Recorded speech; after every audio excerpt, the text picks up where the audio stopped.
Hello, hello, soyez les bienvenus. Nous voici pour notre leçon du jour, troisième journée de cette semaine, cinquième semaine du deuxième trimestre 2024, où nous traitons sur le grand conflit.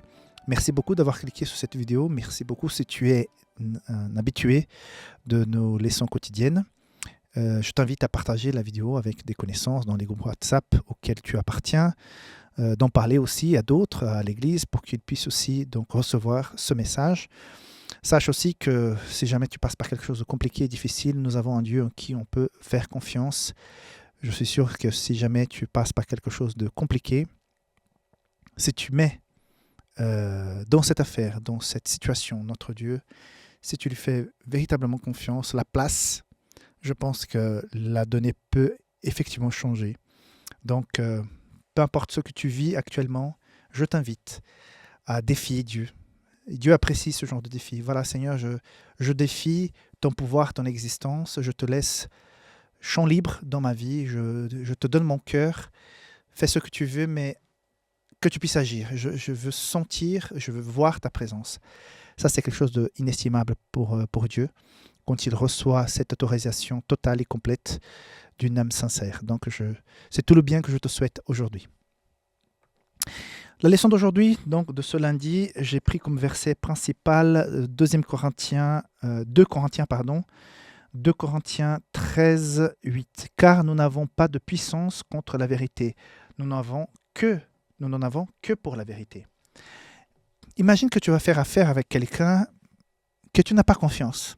Tu rentres avec l'argent, mais tu connais déjà cette personne pour d'autres situations. Tu as déjà peut-être entendu par d'autres personnes. Elle n'est pas digne de confiance, mais malgré tout, tu fais affaire avec. Tu ne dors pas tranquille. Tu ne sais pas si elle va bien faire, si elle va livrer, si elle va faire ça dans les temps. Et finalement, si elle va effectivement faire le travail. J'ai déjà engagé quelqu'un et moi, dans ma naïveté, mais vraiment, je ne sais pas où j'avais la tête, j'ai payé en avance. J'attends jusqu'aujourd'hui. Je n'ai jamais vu ce que j'ai commandé. C'est dur. Quand tu as des relations, quand tu travailles, quand tu vis avec des gens qui ne tiennent pas parole, des gens en qui tu ne peux pas faire confiance, c'est extrêmement compliqué. C'est déstabilisant. Et qu'il est bon d'être à côté de quelqu'un en qui tu peux faire confiance. Sa parole, c'est oui ou non. Au moins, tu sais où elle se positionne, quel est son positionnement. C'est rassurant, même si parfois la personne n'est pas d'accord avec nous. Mais c'est tellement rassurant de savoir où elle est et qu'on peut avoir confiance dans sa parole, dans ses engagements. Ça n'a pas de prix. Et j'imagine que pour Dieu, j'essaye parfois d'imaginer comment Dieu nous regarde, de voir des enfants que tiennent la route, qui s'engagent, qui vivent selon leur profession de foi. Ça doit être un réel plaisir. Aujourd'hui, nous avons l'exemple d'un autre réformateur. Donc, avant, nous avons donc Wycliffe qui a fait la première traduction de la Bible, cet anglais à l'anglais. Et maintenant, on a donc William Tyndale qui va faire après cette deuxième traduction, mais à partir des originaux, donc des bien meilleures qualités. On voit aussi Paul avec tout son engagement, la fois où Paul est lapidé et les gens pensent qu'il est mort et qu'il se lève et qu'il rentre à nouveau dans la ville. Et je dis, mais humainement parlant, il était fou, quoi.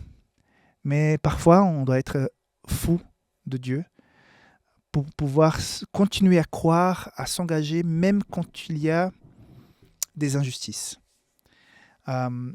C'est une très grande injustice humaine, ce qu'on a fait à Tyndale. Ce qu'on a fait à John Wycliffe. Mais en même temps, la vie du chrétien, elle est remplie, elle est parsemée parfois d'injustice parce que l'amour, l'engagement qu'on donne au Seigneur, tout le sacrifice qu'on fait pour son Église, son œuvre, on ne peut jamais attendre de cette terre, de cette société, qu'elle puisse nous reconnaître et nous payer pour ce qu'on a fait de bien et de bon. Ça, ce n'est pas sur ce niveau terrestre qu'on va pouvoir obtenir. Et parfois, on se trompe quand on espère obtenir quelque chose.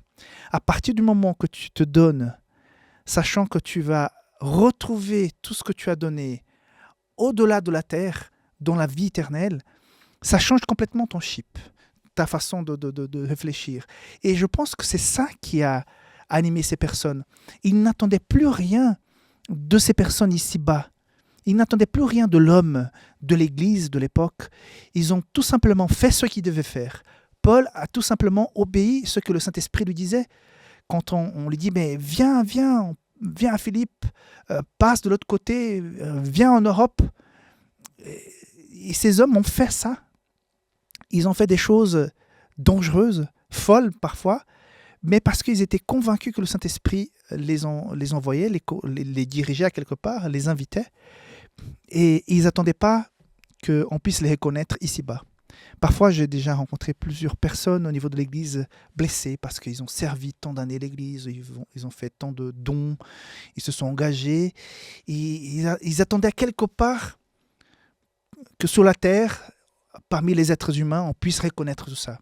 Effectivement, il faut toujours reconnaître, et j'essaie toujours je demande à Dieu, Dieu, rends-moi sensible pour que je puisse reconnaître tout ce que les gens font, surtout au niveau de l'Église en tant que pasteur.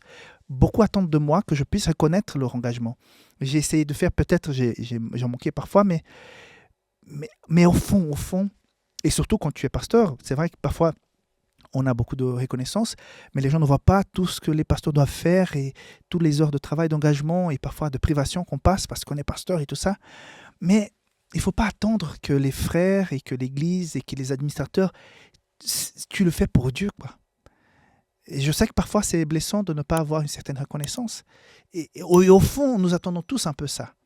Mais le message que je retire de la leçon d'aujourd'hui, de ces hommes, c'est qu'ils étaient tellement convaincus qu'ils travaillaient pour Dieu et que malgré cette injustice d'être attaqués, d'être mis à mort, comme c'était le cas de ces deux personnes, Paul et William, ici Tyndale, ils étaient au-delà de ces conjectures humaines, de ces réflexions humaines. Donc, est-ce que parfois, toi et moi, on n'est pas trop humains de ce côté-là? On n'attend pas trop d'avoir une reconnaissance, un cadeau à la fin de ce sacrifice qu'on fait ici-bas sur Terre, tandis que notre plus grand cadeau, notre plus grande récompense n'est pas de ce monde.